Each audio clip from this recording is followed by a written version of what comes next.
You can't handle the truth. Entirely legitimate topic for debate. You have offended my family. Hey, this is great, man. And you have offended a Shaolin temple. One major responsibility is to encourage people to use less drugs. I know nothing. I support a change in law to end federal criminal penalties for possession of up to 1 ounce of marijuana. We don't need no stinking budget.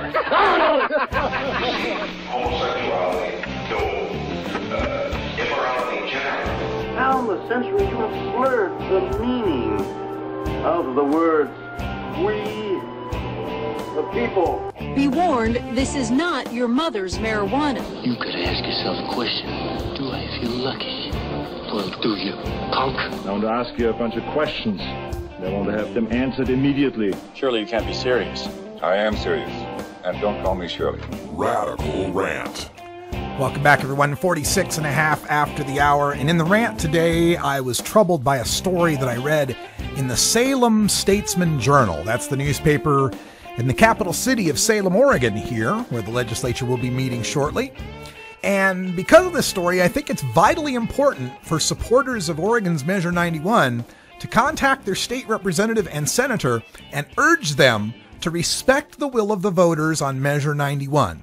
Now, if you don't know who your legislator is in the state of Oregon, I've got a link that I'll post in the chat room right now to the Oregon Legislature. It's OregonLegislature.gov/findyourlegislator. All one word. OregonLegislature.gov/findyourlegislator. You'll have a state senator and a state representative. And I sent a letter to them this morning urging them, once again, to respect the will of the voters.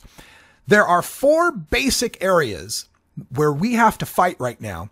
The League of Oregon Cities is lobbying hard at the legislature, along with other lobbyists, especially law enforcement, fighting us over 4 basic wants that they have that aren't in Measure 91 or are explicitly forbidden by Measure 91.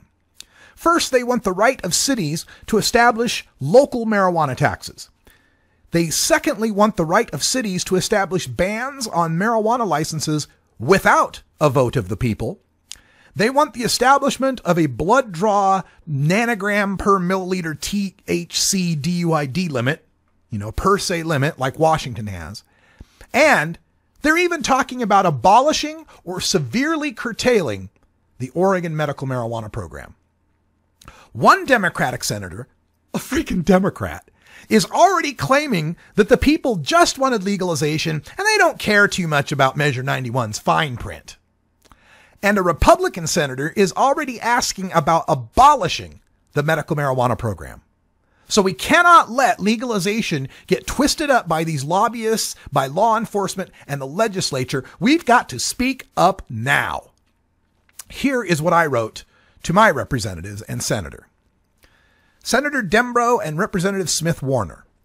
My name is Russ Belville, and I'm a constituent of yours who worked very hard to see that Measure 91, our initiative to legalize marijuana, passed statewide.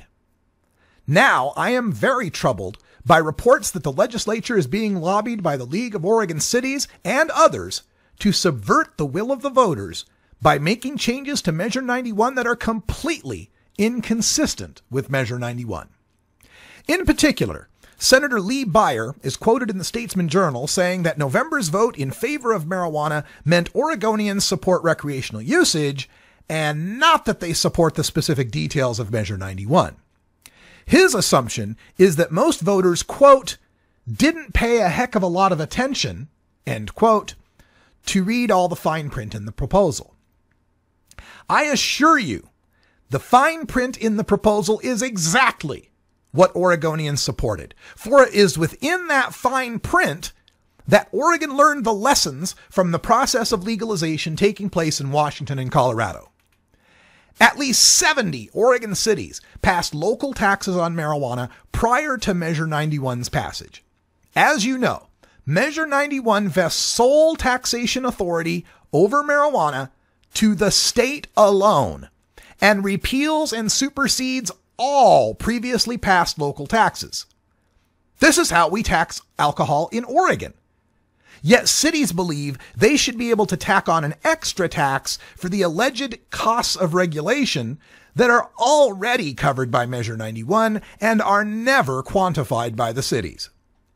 The low $35 per ounce state taxation is the lesson that we learned from the high taxation at multiple levels of production, processing, and retail among multiple city, county, and state jurisdictions in Washington and Colorado. In those two states, the price of black market and medical marijuana is far lower than the overtaxed recreational price, leading to pot dealers in the parking lots of the legal pot shops, undercutting the legal sellers. And that's exactly what we don't want at our Oregon pot shops. It's why we voted for Measure 91, as it is written. And the right of localities to ban pot shops and other licensees is also enshrined in Measure 91, but only through a vote of the people. This was the lesson we learned from the other two legalization states, where city councils and county commissions banned pot shops of their own accord, ignoring the will of the voters in those locales that overwhelmingly supported legalization. Such bans also undercut the point of legalization by leaving the illegal pot dealers and the medical marijuana dispensaries as the only source for marijuana that all Oregon adults may legally possess and use. The lack of a per se THC DUID limit, such as Washington and Colorado have, is also a major reason that I and others supported Measure 91. Look, it's not that we don't want police stopping impaired drivers, regardless of the reason for that impairment. It's that there's no reliable testing for marijuana impairment through saliva, urine, or blood screening that is scientifically valid. Any limit the legislature would add would certainly convict innocent drivers of impairment for merely having high tolerances to marijuana. Most importantly, Measure 91 explicitly mentioned 3 times that it changed the Oregon Medical Marijuana Act in no way. Tens of thousands of patients and their caregivers would not have supported Measure 91 if it did change OMA. Yet Senator Fred Gerard is already asking, quote, can we do away with the Oregon medical marijuana program if we're going to legalize marijuana, end quote. There can be positive changes to streamline the production, processing, and retailing of marijuana to avoid too redundant supply chains. However, the right of patients to possess and cultivate more usable marijuana must be protected. There are some who absolutely cannot make do on the recreational limits of Measure 91. Furthermore, patients' rights to home manufacture of edibles and concentrates should be preserved, as patients often need those higher potency items for proper medicinal effect. I would warn you both not to assume the voters will be satisfied with any changes you make to Measure 91 because we're simply happy with legalization. Please pledge to me your support of the will and intent of 71% of Multnomah County voters who understood that Measure 91 was crafted to avoid the pitfalls of Colorado and Washington. Please do not support any local marijuana taxes. Do not support allowing city councils and county commissions to ban without a vote of the people. Do not support creating any unscientific per se DUID standard. And do not support any major changes to the Oregon Medical Marijuana Act. Thank you. Now, you can take that letter if you want to go. It's on, this entire letter is on my website at radicalruss.com. I'll post that in the chat room as well. You're more than welcome to copy it, adjust it, edit it any way you like to make it fit your voice. But this is something we must speak out on. We have seen that legislators and city councils and county commissioners in their own little fiefdoms, in their own little Machiavellian ways, try to twist legalization in Washington and to twist it in Colorado. We told you the story yesterday of how there is a vote now that's going to bring marijuana taxes in a couple of cities north of Denver as high as 23.75%. The taxes in Washington state are an effective 41% tax rate on these recreational businesses. These kind of taxation rates cannot stand. especially if they're going to run alongside a medical marijuana market where there won't be such taxation. One of the primary complaints that we have heard from opposition and major newspapers like the Oregonian over the past decade have been complaints about the medical marijuana system and complaints about people cheating it. Complaints about recreational users faking some pain, getting a recommendation so that they can go to dispensaries and be free from arrest for their use of marijuana. If that is truly a concern, that people are faking their way onto the medical marijuana program, then I guarantee you allowing these local taxes to stand is going to create more of that. I am currently a caregiver under the Oregon medical marijuana program. I will no longer be a caregiver once July 15th happens, or July 1st, 2015 happens, because I will be legal. But if local taxes are allowed to remain, I will keep my caregiver card and I will shop at the medical marijuana dispensaries to avoid that local tax, and thousands of other people will do so too. If we are really serious about marijuana legalization, it is time to let it happen as the voters approved in Measure 91. The language of Measure 91 was not put together haphazardly. These were very well-informed, educated people in law enforcement, in science, in medicine, and in legislative politics that crafted this based on the legalization that already exists in Washington and Colorado. Great pains were taken to make sure that the legislation was written in such a way as to avoid the problems in Washington and Colorado. And yet, these legislators and these city lobbyists want to make the same mistakes over again.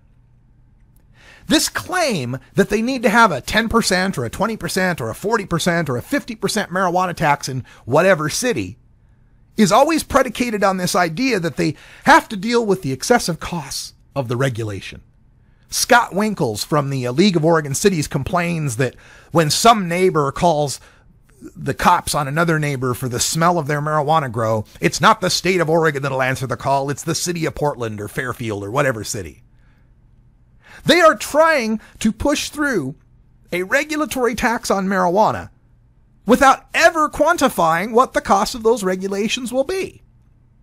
And yet they never make the case that they need to have a local tax on alcohol, where I can show you every weekend the cost for these cities in DUI patrols, in breaking up fights, in responding to domestic violence, in dealing with people who've been overserved. I can show you so much cost at the city level for alcohol, but nobody's floating the idea at the legislature of allowing the cities and counties to establish local alcohol taxes, are they? And you know why? Because we have a huge lobby here in Oregon for alcohol, and those politicians would face a lot of blowback trying to locally tax alcohol.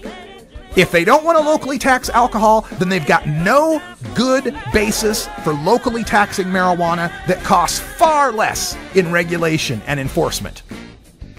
The only reason they're doing this is because they think they can.